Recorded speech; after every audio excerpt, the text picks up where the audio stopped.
कश्यप जी एक बार जोरदार तालियों से स्वागत करेंगे।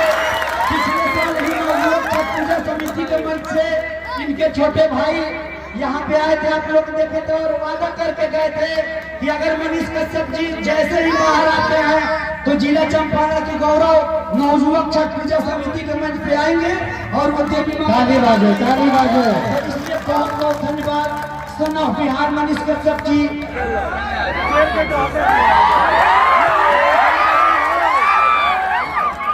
मैं आप लोगों को धन्यवाद देना चाहता हूं। आप सभी के कारण जो है मनीष कश्यप यहाँ तक पहुंचा है। अगर आप लोग नहीं होते तो शायद मैं यहाँ तक नहीं पहुंचता।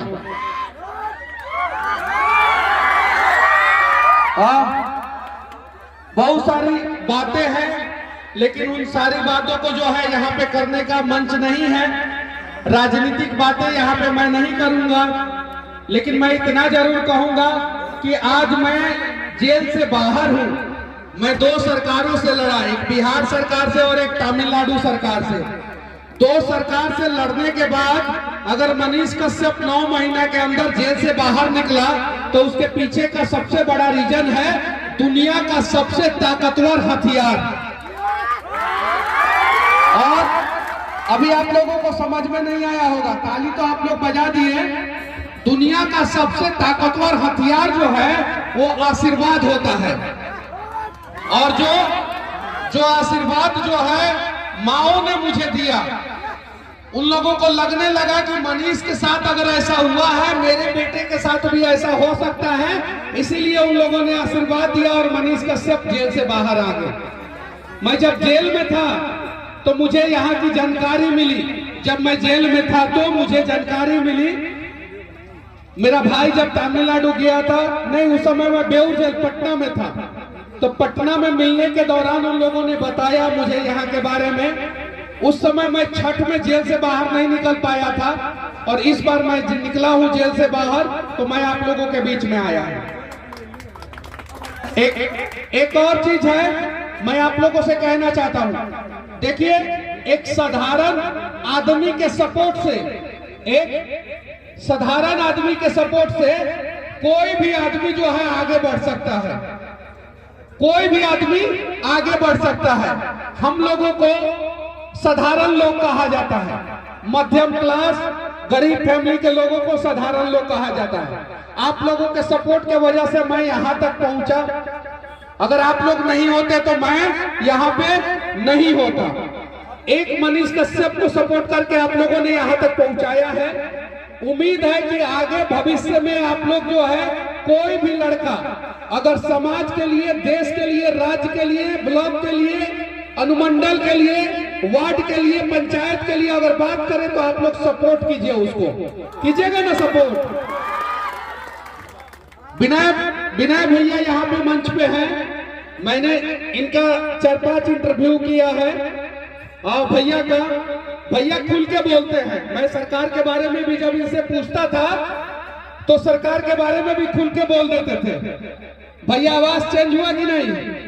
हो गया ना। अभी आवाज के बारे में भी मैंने इनका इंटरव्यू लिया था तो इन्होंने खुल के बोला था। विनय भैया, इनको आप लोगों ने नेता बनाया सबसे पहले, याद है ना? सही बात है कि नहीं है? बनाया ना आप लोगों ने? बनाया कि नहीं बनाया? तो आप लोग सबसे ज्यादा ताकतवर हैं, ये एहसास होना चाहिए।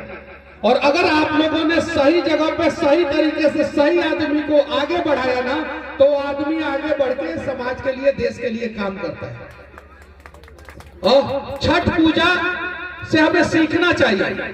छठ पूजा जब आता है ना तो 365 दिन में 7 दिन बिहार से जातिवाद जो है नदी में जाके डूब के खत्म हो जाता है।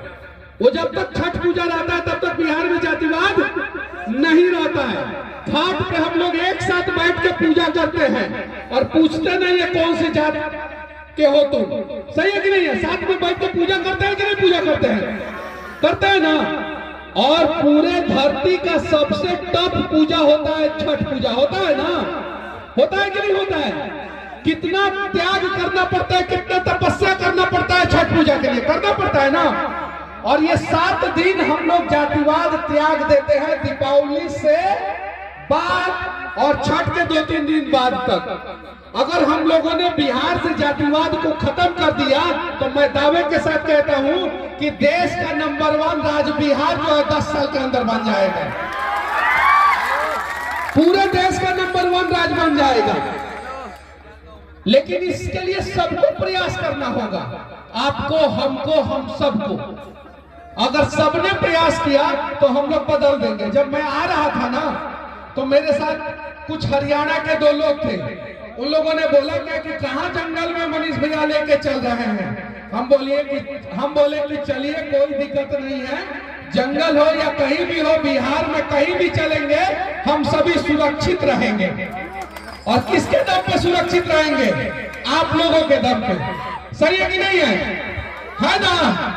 आज कोई गार्ड के बिना मैं घूमता हूं, कोई गार्ड नहीं है ना, कुछ नहीं है। आप लोगों के बीच में जहां बुलाते हो वहां मैं चला आता हूं। बस ऐसे ही आशीर्वाद बनाए रखिए।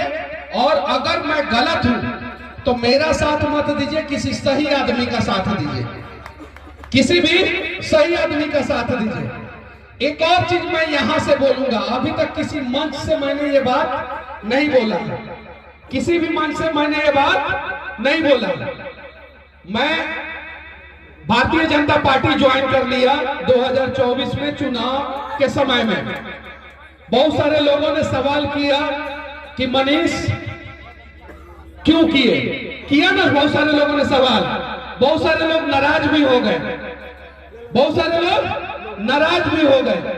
लेकिन मुझे लगा, मेरे सारे इष्ट मित्रों को लगा, दोस्तों को लगा, क्योंकि मेरे पीछे बहुत बड़ी साजिश हो रही थी, उन लोगों को लगा कि आप पार्टी ज्वाइन कर लीजिए और पार्टी के साथ मिलकर आप काम कीजिए, बहुत अच्छा काम कीजिएगा।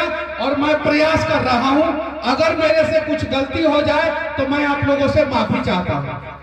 मैं इतना ही कह सकता हूं। और बाकी अगर किसी का मैंने दिल दुखाया हो 2024 के चुनाव के समय में, तो मैं उन लोगों से एकदम तहे दिल से माफी चाहता हूं। लेकिन एक और चीज मैं बोल देना चाहता हूं, कल छठ था, आज खत्म हो गया।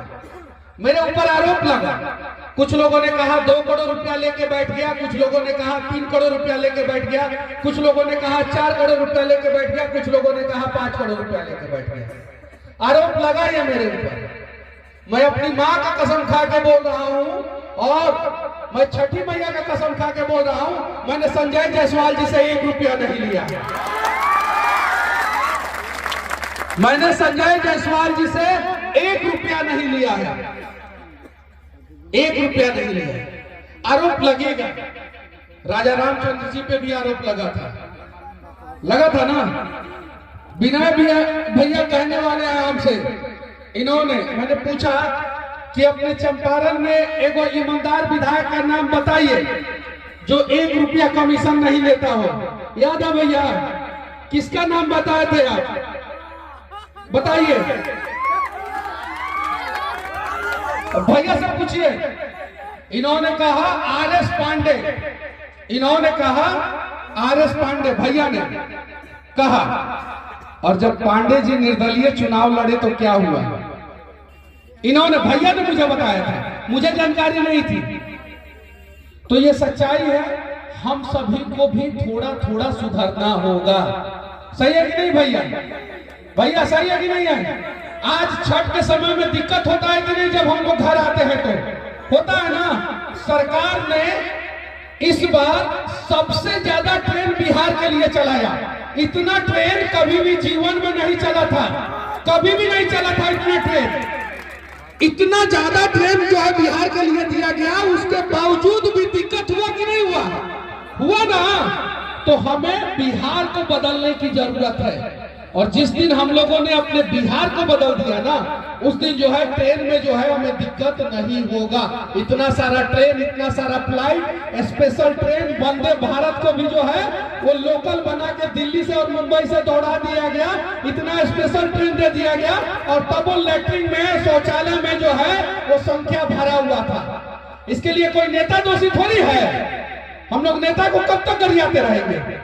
किसी भी पार्टी को क्यों गरियाएंगे? इसके लिए हम लोगों को भी सुधरने की जरूरत है। सुधरने के लिए तैयार है? कौन कौन तैयार है? हम एक विनती करेंगे आप लोगों से भैया, एक विनती, दोनों हाथ उठा के आप लोग आश्वासन दीजिएगा, दोनों हाथ उठा के, और मैं कहूंगा जो बात वो आप लोगों को कहना होगा। कहिएगा ना, कहिएगा ना भैया, भरोसा है तो एक बार कह के देखिए।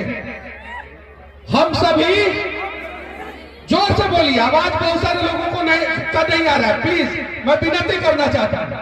हम सभी बिहार के लोग जातिवाद को त्यागते हैं। हम लोग जीवन में कभी भी जात के नाम पे वोट नहीं देंगे। आप लोगों को भी कहना था, आप लोगों को भी, आप लोग चाहते हैं ना कि आप लोगों का बच्चा का भविष्य बने, चाहते हैं कि नहीं चाहते हैं? चाहते हैं ना? तो फिर से एक बार कहिएगा, आप लोग भी हाथ उठाइए, हाथ उठाइए।